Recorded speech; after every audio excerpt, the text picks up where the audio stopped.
Hello kids, I'm Jenna, and today we're going to read Arthur's Teacher Trouble by Mark Brown and an Arthur Adventure. A lot of you are heading back to school, and this is the perfect book to see what's it like for Arthur. So let's read Arthur's Teacher Trouble by Mark Brown and an Arthur Adventure.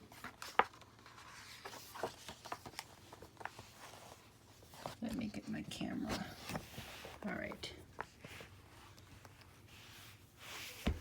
I'll put it in my other hand so that I can turn the page. The bell rang. The first day of school was over. Kids ran out of every classroom. Everyone but room 13. Here the students filed out slowly in alphabetical order. "See you tomorrow," said their teacher, Mr. Ratburn. "I can't believe he gave us homework on the first day," said Arthur. "I had the rat last year," said Prunella. "Boy, do I feel sorry for you." "Make wrong move," warned Binky Barnes, "and he'll put you in death row." "He's really a vampire with magical powers," said Chris. Now, those kids are just fooling around with Arthur and Buster.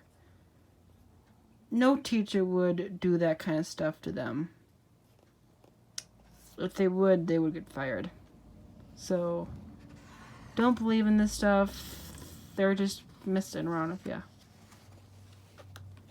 As everyone was leaving, the principal came out of his office. "Are you ready for the September Spellathon?"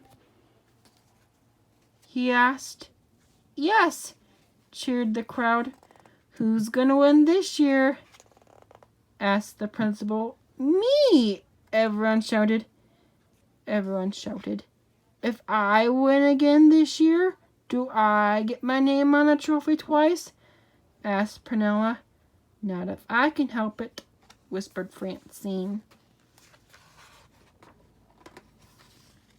When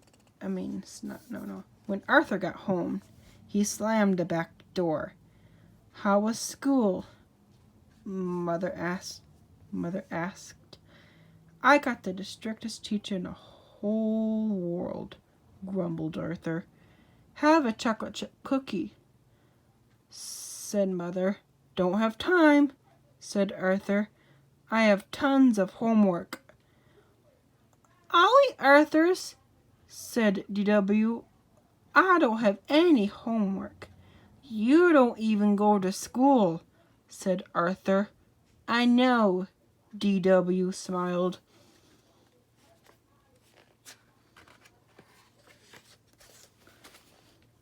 After dinner, Arthur was still doing homework. "What's that?" asked DW. "It's a map of Africa," said Arthur. "Looks like a pepperoni pizza," said DW. "Next year, when I'm in kindergarten, I won't have any homework. Miss Meeker never gives it." "Mom," called Arthur, "DW is being a pest." "Time for bed," said Mother. "You can finish your map of Florida in the morning."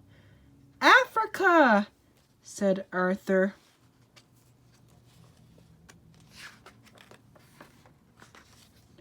The next day, Mr. Ratburn announced a spelling test for Friday. "I want you to study very hard," he said. "The test will have 100 words." Buster looked pale. And continued Mr. Ratburn, "The two students with the highest scores will represent our class at the all-school spellathon."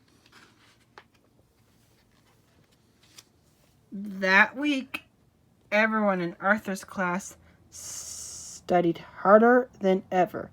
Arthur spent a lot of time looking for quiet places to study.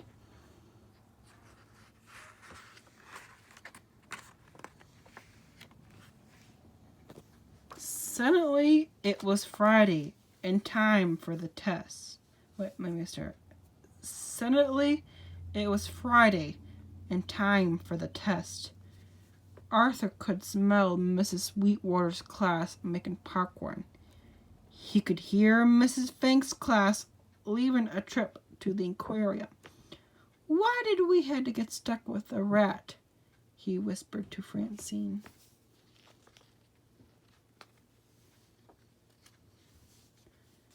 Mr. Rapper corrected their papers during lunch. "Class," he said, "most of you did very well on the test, but only 2 of you spelled every word correctly." Muffy smiled. Francine hiccuped. Buster patted his good luck charm. Mr. Rapper cleared his throat. "Our repetitions for the spellathon will be the brain and Arthur." "There must be some mistake," said Muffy.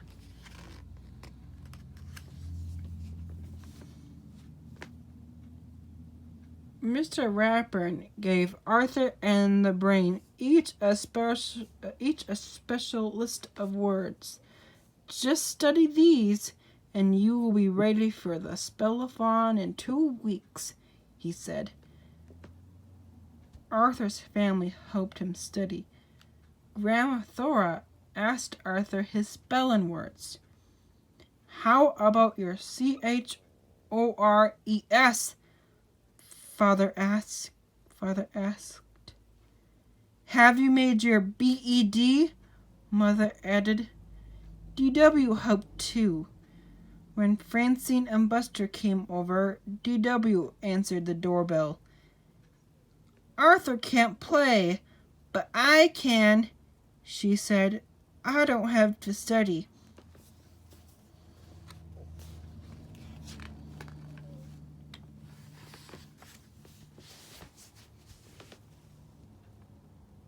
"I can't believe the spellathon is finally here," said Grandma. "Maybe now we could get a little peace and quiet." DW said. "Good luck, Arthur," said Mother and Father. From backstage, Arthur could hear the whole auditorium. From backstage, Arthur could hear the whole school out in the auditorium. "Well, today's a big day," said Mr. Ratburn. "How do you feel?" "I feel fine," the brain answered. Arthur gulped. "I wish I were still back in bed."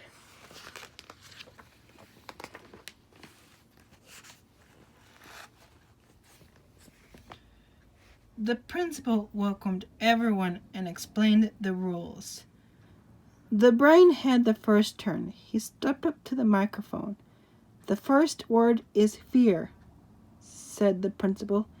FERE, said the brain, a little too quickly.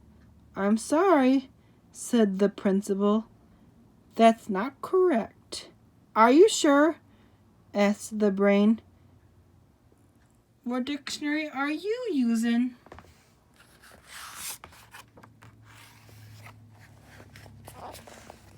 The brain wasn't the only one to drop out quickly.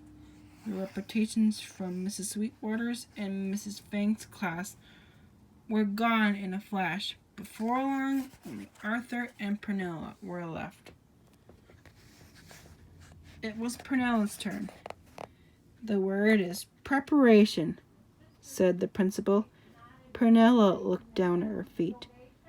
"Could I have the definition, please?" she asked after a moment. "Preparation," the principal repeated. "The progress of getting ready." "Of course," said Pernilla.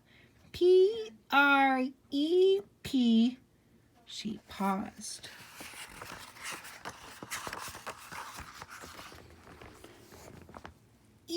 P-R-A-T-I-O-N. I'm sorry, that's incorrect, said the principal. Now Arthur gets a chance to spell it. Arthur looked out over the audience and took a deep breath. Preparation, he said. P-R-E-P-A-R-A-T-I-O-N. Correct, said the principal. Everyone in Mr. Ratburn's class cheered.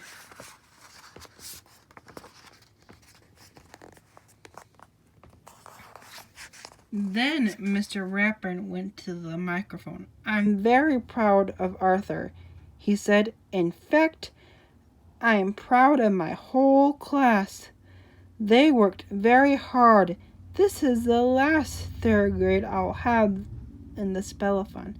But next year, I'll look forward to a new challenge.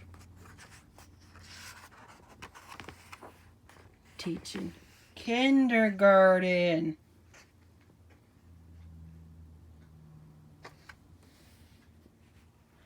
Well, I hope you enjoyed this book, and a lot of you know some detail about what your teacher's going to be like. So, I hope you enjoyed the story, and I'll talk to you soon. Bye for now.